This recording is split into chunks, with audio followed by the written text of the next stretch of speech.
তোমরা যেই ছেলে কোনোদিন ফজরের নামাজ পড়লা না, প্রিয় ভাই ইনসাফের সাথে বলো এটা মুসলমান? মুসলমানের বাচ্চা এত নিকৃষ্ট হয়? তুমি কোন মায়ের ঘরেও জন্ম নিছ?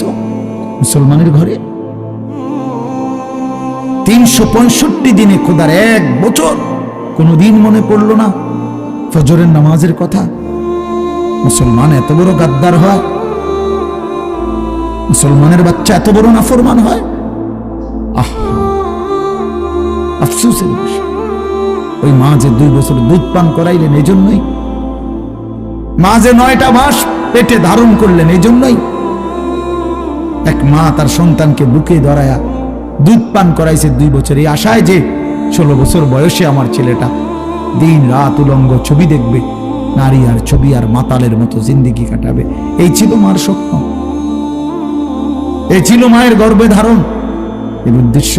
ইনসাফ করো ভাইয়া, ইনসাফ করো, দয়া